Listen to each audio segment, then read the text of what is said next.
이게 대면 수업이 아니다 보니까 제가 아무래도 계속 일방적으로 진행을 하는데 잠깐 멈춰놓고 좀 각자 연습을 하면서 수업을 따라오시는 게 더 좋을 것 같다는 생각이 들어요. 각자 연습을 하시면서 이 영상을 보시는 것을 추천을 드립니다. 자, 이렇게 봤을 때 타임라인에 대해서 제가 정식으로 설명을 드릴 건데요. 타임라인에서 이 하나의 줄을 각각을 트랙이라고 저희가 부릅니다. 이 비디오 트랙에서 1번 트랙, 2번 트랙, 오디오 1, 오디오 2 이쪽으로 좀 더 트랙이 얼마든지 올라갈 수 있게 되는 거죠. 자, 그런데 비디오 트랙은 겹치게 되면은, 자, 보시면은 이렇게 위에 있는 트랙이 먼저 보이게 됩니다. 밑에는 안 보이죠.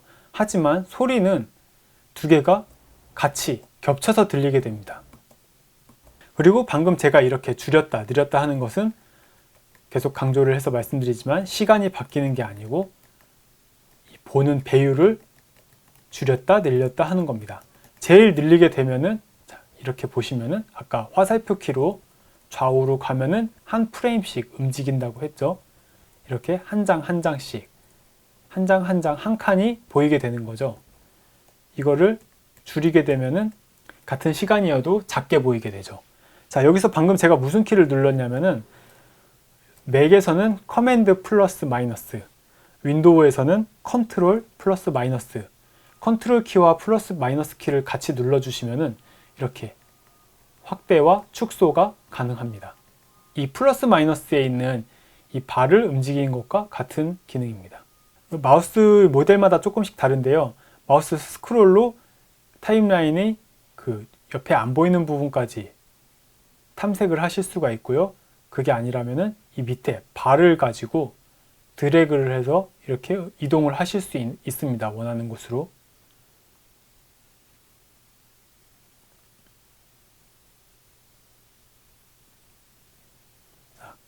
이 부분에서 뭐 비어있다. 아까 제가 비어있으면 블랙이라고 했죠. 검정색. 그래서 채워주고.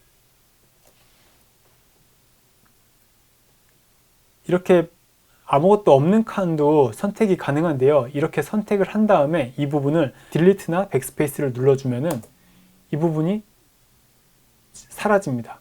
이 시간이 없어지면서 앞으로 당겨지는 거죠. 자, 이제 화면 전환 효과에 대해서 한번 알아보도록 하겠습니다. 화면 전환 효과, 트랜지션이라고도 부르죠. 트랜지션이라는 것은 화면이 이쪽 화면에서 다음 화면으로 전환될 때 어떤 이거를 창을 하나만 켜겠습니다. 창이 작을 때는 이렇게 타임라인과 뷰어 창의 경계를 잡고서 드래그를 해주시면은 원하는 곳에 창을 넓게 쓰실 수 있습니다. 컷과 컷이 바뀌는 부분에 대해 어떤 효과를 넣는 것을 저희가 화면 전환 효과라고 하는데요. 제일 흔히 저희가 아는 게 가장 많이 쓰이는 화면 전환은 아무래도 컷이겠죠. 컷. 지금 이게 다 순식간에 화면이 바뀌는 것. 이게 컷입니다. 그래서 컷으로 넘어갔다고 보통 그런 표현 혹시 들어보신 적 있으신가요? 그리고 그 다음으로 많이 쓰이는 게 디졸브, 크로스 디졸브죠. 화면이 이렇게 오버랩 되듯이 서서히 부드럽게 넘어가는 겁니다. 그 효과를 한번 지금 적용해 보겠습니다. 여기서 먼저 필요한 영상들을 다 불러왔다고 하시면은 미디어 풀을 꺼주셔도 돼요. 미디어 풀을 끄고 이펙트 라이브러리 이곳을 열겠습니다. 복잡한 글자들이 많이 나왔는데 겁먹지 마시고, 자, 여기서 왼쪽에 툴박스에서 비디오 트랜지션 이걸 눌러주시고 디졸브에서 크로스 디졸브 이거를 눌러서 드래그를 하겠습니다. 자, 보면은 이 화면 클립에는 가도 아무 것도 없죠. 근데 이 중간에 가져갈 때 중간이나 혹은 끝에 모양이 변하는데, 자, 여기 이렇게 딱 중간에 넣겠습니다. 자, 화면이 어떻게 됐을까요? 네, 이렇게 부드럽게 넘어가죠. 이 비디오 트랜지션 안에 있는 이 여러 가지들이 다 효과들입니다. 효과들. 다른 거 아무거나 한번 넣어볼까요?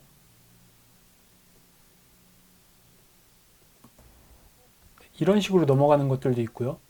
예, 많이 있죠. 이걸 다시 지워주고 싶을 때는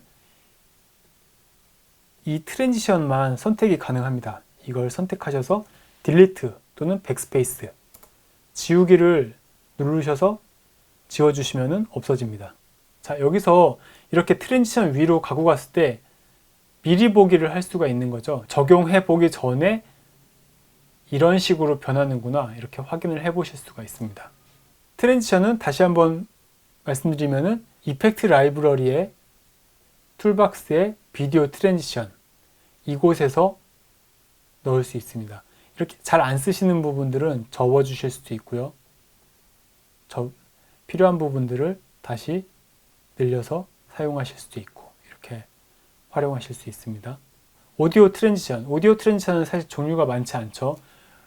소리가 어떻게 넘어가느냐 그 방식인데 데시벨의 어떤 차이만 있고 다 크로스 페이드로 넘어갑니다. 부드럽게 전환되는 거죠. 뚝 끊기지 않고 필요할 경우에 사용을 하면 아주 유용한데요. 이거는 말 그대로 오디오 트랜지션이기 때문에 오디오에만 들어갑니다. 오디오 이 사이에 들어가게 되죠. 타이틀 이 부분이 이제 제가 다음으로 설명을 드릴 부분이었었는데요. 영어로 이렇게 타이틀이라고 되어 있는데 이 부분이 자막을 넣는 부분입니다. 자막을 넣을 때 자막도 종류가 여러 종류가 있죠. 올려놓으면은 약간 움직임이 있는 효과가 이미 적용된 자막들도 많이 있습니다. 저희는 제일 기본적으로 그 중에서 그냥 텍스트라고 써져 있는 자막을 이것도 자막도 하나의 클립입니다. 그게 무슨 뜻이냐면은 이거를 타임라인에 영상 위에 올려서 이렇게 사용을 하실 수가 있는 거죠. 다시 보여드릴까요? 자, 텍스트를 드래그를 해서 영상 위에 올리면은 텍스트 클립이 됩니다. 자, 여기서 이 텍스트가 만약에 이 비디오 트랙보다 낮은 데 있다. 그러면은 텍스트가 안 보이죠. 이 텍스트는 비디오 트랙은 위에 올라와 있는 것이 먼저 보인다. 그래서 텍스트가 이 영상보다 더 위에 있을 때 보이게 되죠. 그리고 기본으로 이 베이직 타이틀이라고 써 있는데요. 인스펙터에서 텍스트를 쓸 수 있는 겁니다. 여기서 텍스트의 내용을 써볼까요?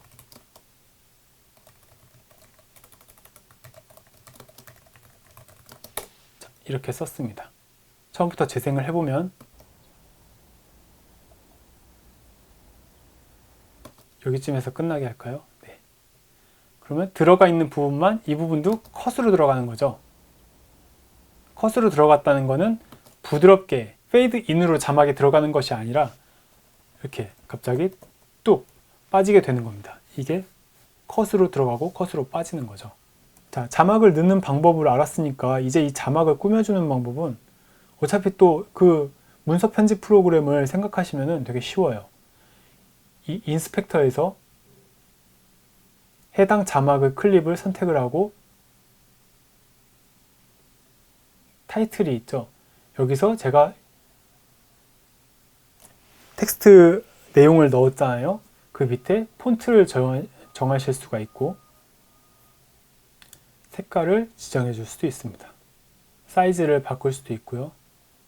그 외에 어떤 자간이나 행간을 조절을 하실 수도 있죠.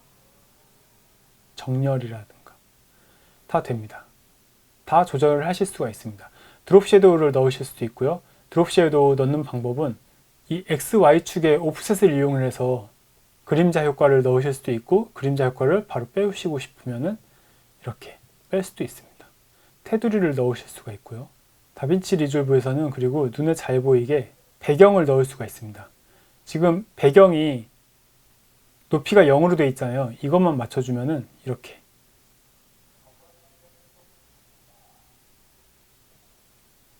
모서리도 설정을 하실 수가 있고 투명도도 설정을 할 수가 있습니다.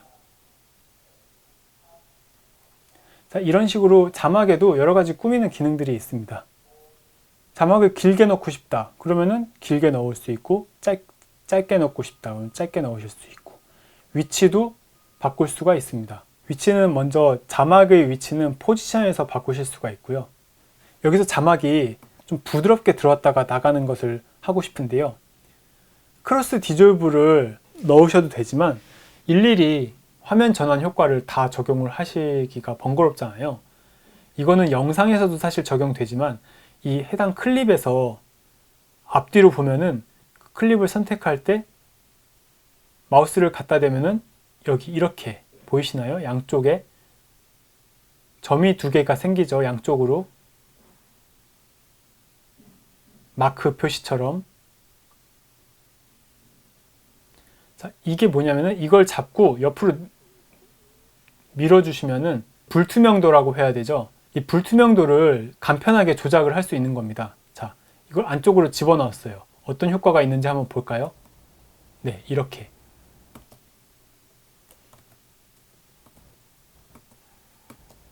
이거랑 다르죠? 네.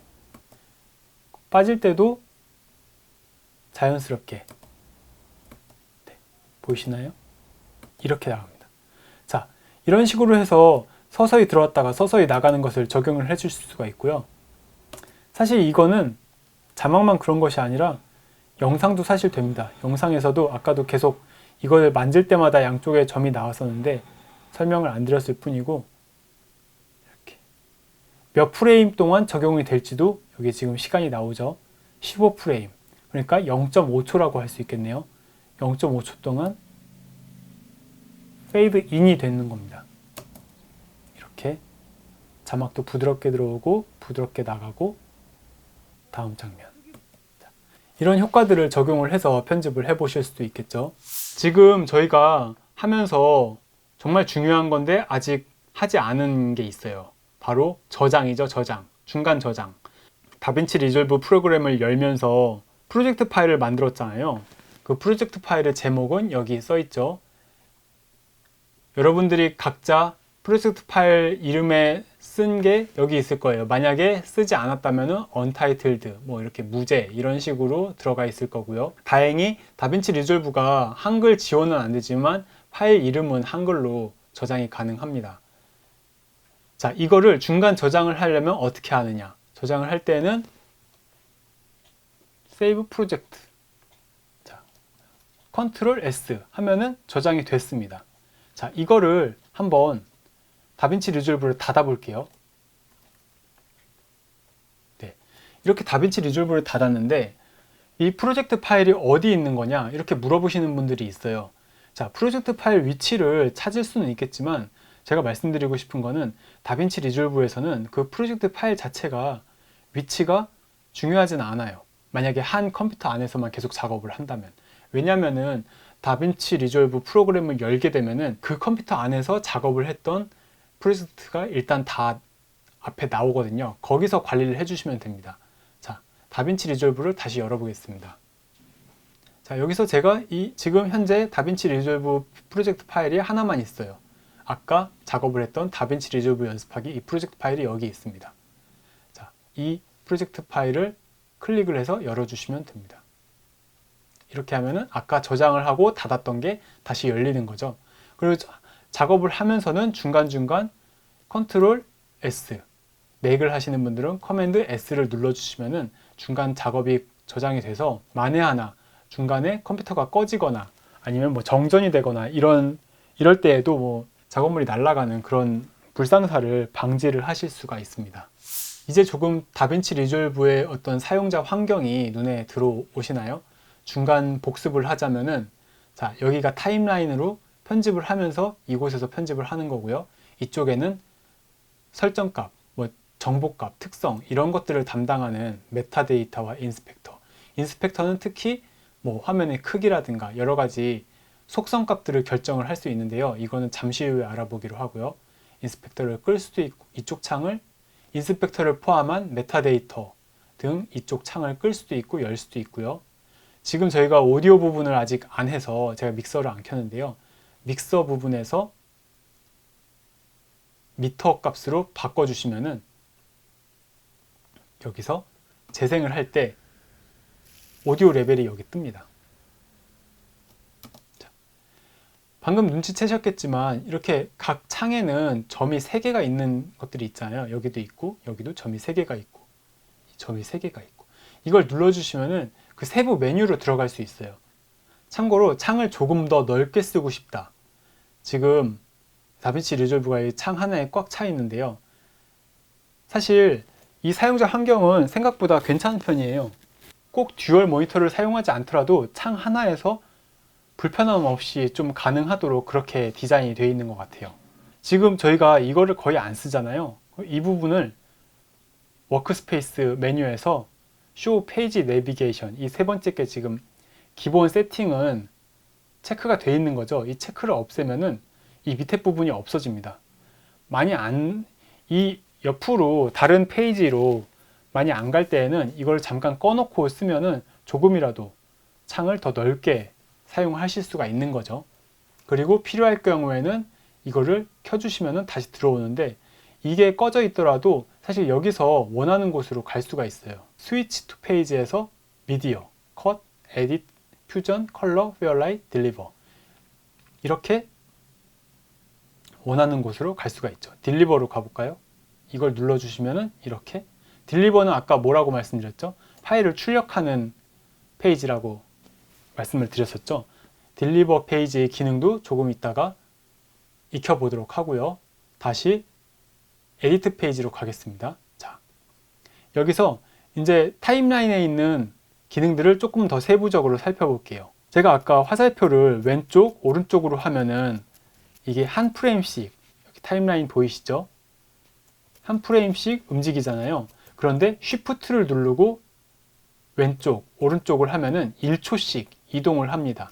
1초씩 쉬프트를 누르고 이동을 할 수가 있고요. 그리고 프레임을 그냥 화살표를 누르면은 한 프레임씩.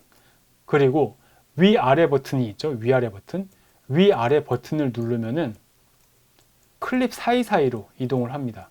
뭔가 빠르게 이동을 할 때 좀 더 편하게 쓸 수 있겠죠. 그리고 이 기본 도구고요.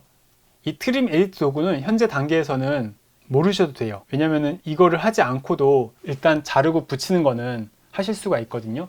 기본 도구랑 자르는 도구, 면도칼. 자르기 도구보다 조금 더 간편한 방법이 있습니다. 이 클립을 자를 때. 자, 내가 자르고 싶은 부분에 빨간 막대기를 놓고서 커맨드 B 잘리죠. 도구를 바꾸지 않고도 이렇게 자를 수가 있습니다. 한 번 더 해볼까요? 원하는 곳에서 빨간 막대기를 정지를 시키고 윈도우를 쓰시는 분들은 컨트롤 B죠. 컨트롤 B 누르면 잘렸습니다. 자, 이 부분은 소스를 불러올 때의 그 방식에 대한 부분인데요. 일단 넘어가고요. 자, 여기서 자석같이 생긴 것. 자, 여기 제가 이거를 이렇게 서치를 하다 보면은 딱 붙는 부분이 있죠. 네. 이 자석이 켜져 있어서 그렇습니다. 자석이 꺼져 있으면은 여기서 움직여도 딱 붙지 않고 한 프레임 차이나 두 프레임 차이여도 그 원하는 부분에 이게 장단점이 있겠죠. 필요할 때 사용을 하시면 됩니다. 단축키는 살짝 포인터를 올려보시면은 마우스를 살짝 올려보시면은 단축키를 알 수 있는데요. 여기는 N이네요. 클립을 이동할 때도 딱 붙는 자석 효과를 사용할 수 있습니다. 클립과 클립 사이에 지금 여기를 보시면은 깔끔하게 돼 있는데 여기는 점선으로 돼 있어요. 이게 어떤 차이일까요? 이 부분은 원래 이어지는 부분인데 자른 거예요. 그러니까 재생을 해보면은 표시가 안 나죠. 원래 넘어가는 부분이니까. 이 부분은 확연히 다르죠. 자, 이거를 왜 알려주냐면은 이렇게 돼 있는 부분은 이게 사실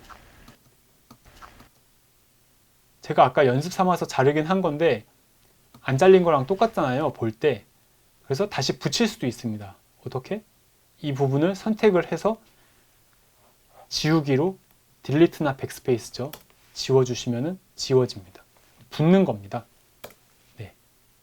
이게 붙는 이유는 원래 잘려있는 부분이 이어지는 부분이기 때문에 그런 거고요. 이렇게 딱 클립과 클립 사이에 경계가 되는 부분은 지울 수가 없어요. 네. 원래 못 지우는 부분입니다. 그리고 여기 체인 모양이 있는데 껐다 켰다 할 수 있죠.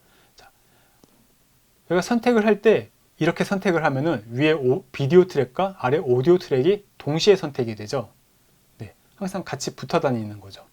하지만 이 링크를 꺼주시면은 위에 하나만, 아니면 오디오면 오디오 하나만, 클립 하나만 선택이 되고 클립 하나만 움직일 수가 있습니다. 이때 움직일 때 싱크라고 하죠. 이 비디오와 오디오 트랙이 서로 타이밍이 맞는 것, 이 싱크가 얼만큼 틀어졌는지 여기 나오게 됩니다. 링크가 항상 켜있는 중에서도 오디오나 비디오 원하는 부분만 트랙을 선택을 할 수 있는데요. 바로 이 Alt 키를 이용해서 하는 겁니다. Alt 키를 누른 상태에서 비디오를 선택하면은 링크가 켜져 있는데도 비디오만 선택이 됐죠. 제가 지금 Alt 키를 누른 상태에서 비디오를 눌렀기 때문입니다. 그리고 오디오 선택을 할 때 Alt 키를 누른 상태에서 누르면은 오디오만 선택이 되죠. 그래서 이거는 사실 켜놓고 필요할 때만 비디오, 오디오를 선택을 할 수도 있어요. 이 자물쇠 부분은 말 그대로 락이에요. 락. 포지션을 잠그는 거죠. 이게 켜져 있으면은 위치를 움직일 수가 없습니다. 편집을 하려면 당연히 꺼야겠죠. 이 플래그와 마커는 현재 단계에서는 많이 쓰이지 않을 것 같아서 이 부분도 넘어가도록 하겠습니다. 그리고 이쪽은 처음에 설명드렸던 확대하고 축소를 해서 보는 곳이죠. 여기서 한 가지 팁을 더 말씀드리자면은 Shift Z를 기억을 하셔야 됩니다. Shift Z를 누르시게 되면은 어느 곳에 있든지 전체가 한눈에 다 들어오는 배율로 바뀌게 됩니다.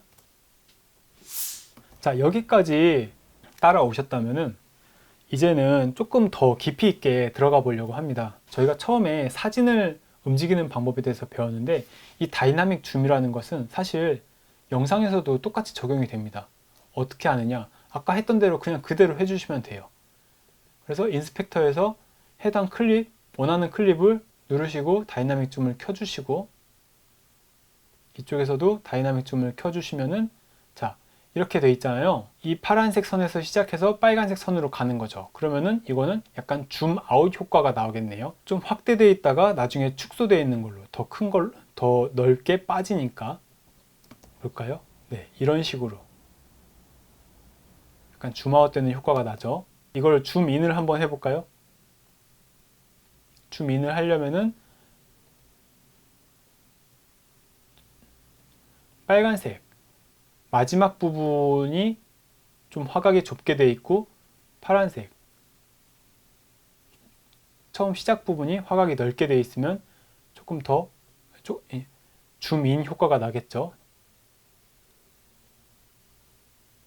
이런 식으로 이렇게 영상에서도 다이나믹 줌을 적용해서 사용하실 수 있습니다. 그리고 다이나믹 줌을 사용하지 않고 직접 크기나 위치, 각도 등을 설정을 할 수가 있습니다. 이렇게 보면은 이 강아지가 좀 바닥이 촬영할 때 조금 이쪽을 보시면은 약간 옆으로 비스듬하게 촬영이 된 것 같죠. 자, 그럴 경우에 이 수평을 영상에서 보정을 하고 싶다. 인스펙터에 들어가서 비디오에서 트랜스폼 부분에서 이런 영상에 대한 설정을 할 수가 있습니다. 줌은 크기를 말하는 거고요. 몇 가지 방법이 있는데요. 이 마우스를 올리면은 이렇게 좌우 화살표 모양으로 변하거든요. 이때 좌우로 드래그를 하실 수 있습니다. 그리고 숫자를 직접 입력을 하실 수도 있고요. 1이 100%고 1보다 작은 거, 이 0.7이면은 70% 이런 식으로 되겠죠. 오른쪽에 되돌아가기 버튼을 누르면 리셋이 됩니다. 그리고 포지션, 위치를 조정을 하실 수가 있고요. 앵글, 자, 회전. 자, 여기서 이제 수평 수직을 맞추는 거죠. 그리고 앵커 포인트는 이 기준점을 말을 하는 겁니다. 만약에 회전이 될 때 이 가운데 점이 아니라 다른 점을 축으로 회전을 시킬 수도 있는 거죠. 수직을 한번 맞춰 보겠습니다. 완벽하진 않더라도 한 이 정도가 되면 조금 더 아까보다는 수평이 맞는 것 같죠. 근데 여기서 블랙이 보이는 부분들이 있잖아요. 그러면은 화면을 조금 더 키워주는 거죠. 안 보일 때까지. 네, 이렇게. 자, 이렇게 되면 수평이 조금 더 맞춰져 보이죠. 이렇게 적용한 값을 일시적으로 끌 수도 있습니다. 리셋을 하는 게 아니라 잠깐 이 효과를 빼고 보는 건데요. 바로 이 스위치를 누르시면은 이게 원래 원본 상태로 돌아가게 됩니다. 자, 이때 저희가 이미지를 줄였다가 키웠다가 하고 위치도 바꾸고 그랬는데 아까 다이나믹 줌처럼 이게 재생을 하면서 위치나 크기가 변하는 그러한 값들을 주고 싶잖아요.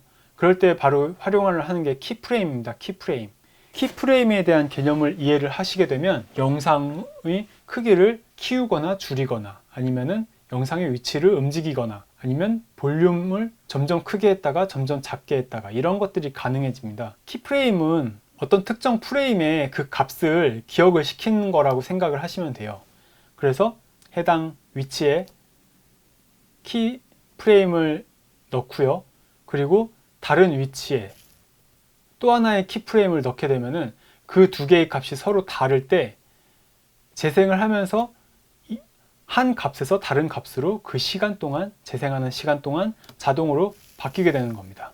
네, 이런 식으로 조금 더 커졌죠. 제가 두 번째 키프레임을 더 확대를 시키니까 여기서 이렇게 보이는 점을 키프레임을 설정할 때 눌러주는 건데요.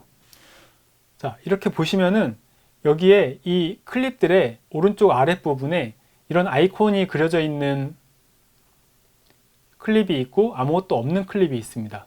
바로 제가 아까 여기서 이 트랜스폼 값을 조절을 했기 때문에 이런 아이콘이 생긴 건데요. 자, 여기서 보시면은 다른 클립에서도 없지만 제가 만약에 어떤 값에 변화를 줬다 하면은 여기 이렇게 생기죠. 그리고 이거를 다시 리셋을 했다 그러면 없어집니다. 자, 이 클립도 한번 다시 리셋을 해 보겠습니다. 네, 없어졌죠. 자, 그래서 어떤 변화 값을 줄 때는 키프레임을 활용을 해서 변화를 줄 수 있습니다. 영상에 한 키프레임을 잡고 여기서 눌러줍니다. 그리고 다른 부분에서 이 값이 다르다면은 그 중간에 그 키프레임이 서로 값이 다른 그 중간은 이게 자동으로 영상이 바뀌게 되는 겁니다. 그래서 이런 식으로 확대가 되는 거죠. 강아지한테 점점 주민이 돼서 확대가 됐죠. 그렇다면은 이런 식으로도 활용을 해볼 수가 있겠죠. 크기가 작을 때 위치에 대한 키프레임을 입력을 시키고 다른 부분에서 이동을 시키는 겁니다.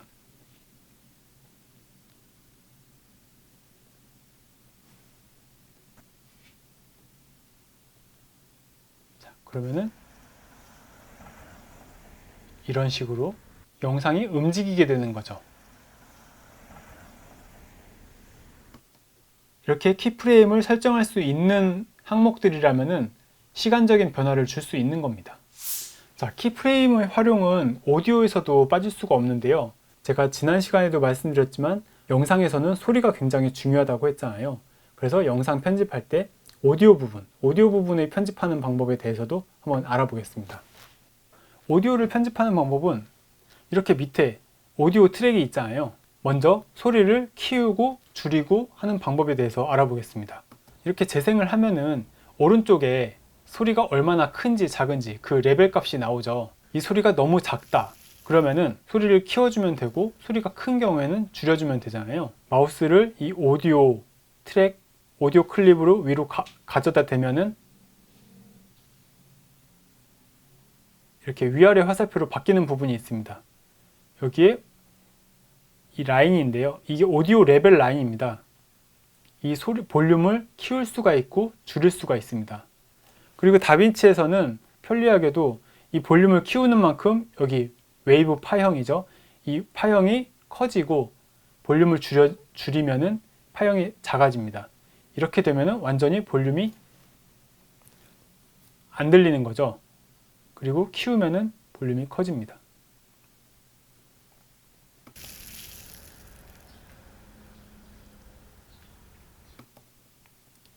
자, 이렇게 선을 이용을 해서 볼륨을 키우고 줄일 수 있다는 뜻은 키프레임을 여기다가 점을 두 개를 찍어서 볼륨을 키우거나 줄이거나 그렇게 할 수가 있는 거죠.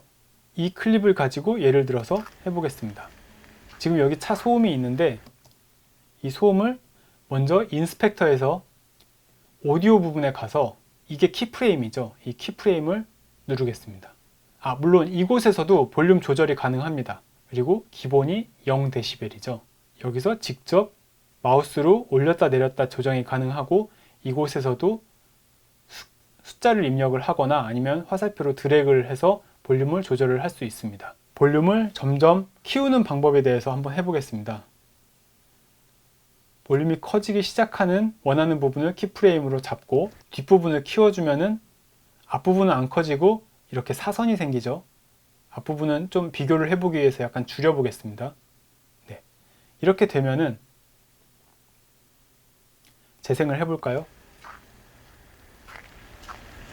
이렇게 소리가 점점 커지게 됩니다. 반대로 이 부분을 낮추고 앞을 올리면은 소리가 점점 줄어들게 되죠. 재생을 하면서.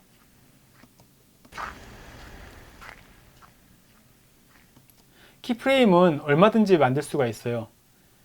여기서 찍는 방법이 있지만 한 가지 팁을 드리자면은 이 해당 오디오 레벨에서 Alt를 누른 채로 클릭을 하시면은 키프레임이 찍힙니다. 그러면은 이 부분을 자유자재로 키웠다가 줄였다가 키웠다가 줄였다가, 물론 실제로 이렇게 하면은 너무 어지럽겠죠. 지금 예시로 보여드리는 겁니다. 이런 식으로 할 수가 있습니다.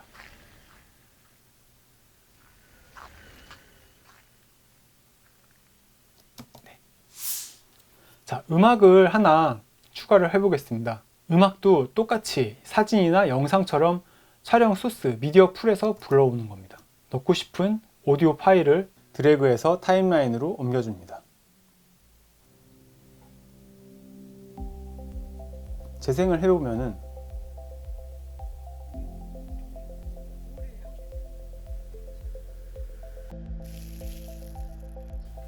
여기 보시면은 이 오디오 미터의 색깔이 밑에는 녹색, 그리고 노란색, 빨간색이잖아요.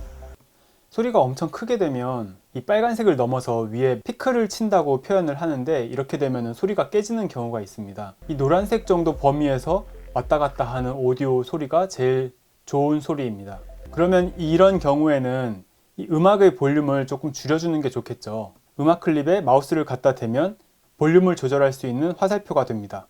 이때 눌러서 드래그를 해서 살짝 줄여줍니다. 어느 정도 줄여주고 그 레벨을 다시 확인을 해보면은 네, 이 정도는 괜찮겠죠. 그리고 음악이 이렇게 재생되고 있을 때 사람 목소리가 나오는 부분에서 볼륨을 좀 줄이고 싶다, 이런 경우들이 있잖아요. 그럴 때 키프레임을 이용해서 볼륨을 줄였다가 키웠다가 할 수 있습니다. 자, 그리고 마지막 부분에서는 제가 지금 붙여놓은 영상보다 음악 파일이 더 길죠. 그래서 음악을 영상에 맞춰서 자르려고 합니다. 이럴 때 자르는 방법이 영상과 같습니다. 면도칼을 이용해서 자르는 방법이 있고요. 아니면 실행 취소를 하겠습니다. 이 상태에서 자르고 싶은 부분에 이 발을 갖다 놓고 컨트롤 B 또는 커맨드 B를 눌러서 이 음악 클립의 중간을 잘라줍니다. 그리고 뒷부분을 지워주면은 영상 길이에 맞춰지죠. 자, 이때 영상에서 이렇게 끝에 있는 점을 이용해서 페이드 아웃을 했잖아요. 오디오 파일도 똑같이 클립의 시작과 끝을 페이드 인 아웃을 줄 수 있습니다. 이렇게 갖다 놓으면은 오른쪽 끝에 점이 있죠. 이 부분을 한 1초 정도, 그리고 음악도 한 1초 정도. 오디오가 줄어드는 시간을 좀 더 길게 해주고 싶다, 그러면은 이 시간을 조금 더 주면 되겠죠. 그럼 더 천천히 줄어들게 되겠죠.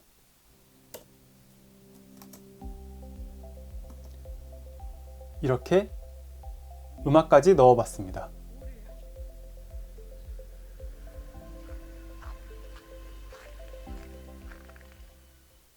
자, 이제 마지막으로 이렇게 편집한 영상을 출력하는 방법을 배워보려고 합니다. 제가 초반에 창을 좀 넓게 쓰려고 꺼놨던 페이지 내비게이션이 있는데요. 이걸 다시 불러오면 밑에 사라졌던 페이지가 다시 나타났습니다. 여기서 출력을 할 때 사용하는 페이지가 딜리버 페이지라고 말씀드렸었죠. 딜리버 페이지에 들어가면 그대로 에디트에서 편집했던 그 형태가 그대로 나와 있습니다. 다빈치 리졸브에서는 영상 세팅 값을 세부적으로 설정을 해서 출력을 할 수 있습니다. 하지만 저희는 일단 인터넷에서 가장 흔하게 쓰이는 포맷으로 출력을 하려고 합니다. 렌더 세팅에서 렌더라는 거는 저희가 편집한 영상을 하나의 파일로 만드는 작업이라고 생각하시면 돼요. 그래서 렌더 세팅 창에서 커스텀 옆에 유튜브 버튼을 눌러주시면은 유튜브에 올릴 때 적당한 그런 세팅 값을 자동으로 설정을 해줍니다. 그런데 반드시 유튜브에 꼭 올린다 이런 뜻은 아니고요. 사람들이 가장 흔하게 쓰는 포맷이다 이렇게 그냥 생각을 하시면 될 것 같아요. 그래서 유튜브의 1080p 이 포맷이 가장 무난한 것 같고요. 자, 파일 이름을 먼저 적어주겠습니다. 그리고 위치도 지정해 줍니다. 원하는 위치를 정해서 세이브 버튼을 눌러주시고요. 밑에는 자동으로 설정값이 입력되어 있기 때문에 특별히 건드리지 않으셔도 됩니다. 이렇게 하신 다음에 여기서 맨 밑에 Add to Render Queue라는 버튼을 눌러주겠습니다. 이 Add to Render Queue라는 것은 여기 오른쪽에 보시면 Render Queue라는 창이 있잖아요. 이쪽에 보낸다는 겁니다. 이걸 눌러주시면은 렌더 큐 창에 저희가 방금 눌렀던 작업이 올라왔죠.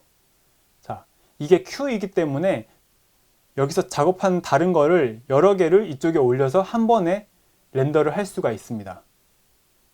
지금 현재는 한 개만 작업을 했기 때문에 저희가 그러면은 이걸 눌러보겠습니다. 렌더 올 버튼을 누르면은 최종적으로 렌더를 해서 파일이 생성됩니다.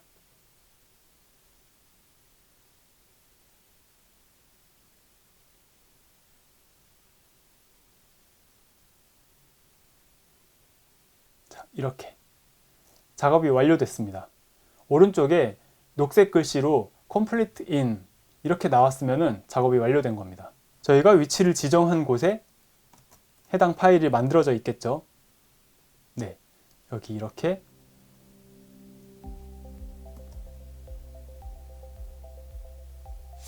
한 번만 더 간략하게 설명을 드리자면은 에디트 페이지에서 작업을 마치고 딜리버 페이지를 눌러주시면은 작업했던 타임라인이 그대로 떠 있습니다. 이때 원하는 설정을 하시거나 아니면은 가장 무난하게 쓰이는 포맷을 사용해서 파일 이름을 지정해 주시고 위치를 지정해 주신 다음에 Add to Render Queue를 누르면 렌더 큐 창에 작업이 올라오고 이때 렌더 버튼을 누르시면은 렌더가 시작되는 겁니다. 그리고 렌더가 끝나면 파일이 생성이 됩니다.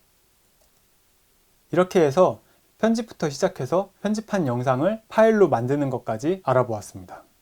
자, 이렇게 스마트폰 촬영부터 시작해서 스마트폰 촬영본을 가지고 무료 편집 프로그램인 다빈치 리졸브로 편집을 하는 방법, 그리고 그 편집한 것을 출력을 해서 하나의 파일로 만드는 방법까지 배워보았는데요. 처음부터 막 술술 되지는 않겠지만 한번 혼자서 연습을 해보신다면은 그래도 다음번에는 조금 더 수월하게 하실 수 있지 않을까 이런 생각이 들고요. 앞으로 각자의 영상 제작 활동에 조금이나마 도움이 되었기를 바라고 여기서 강의를 마치겠습니다. 감사합니다.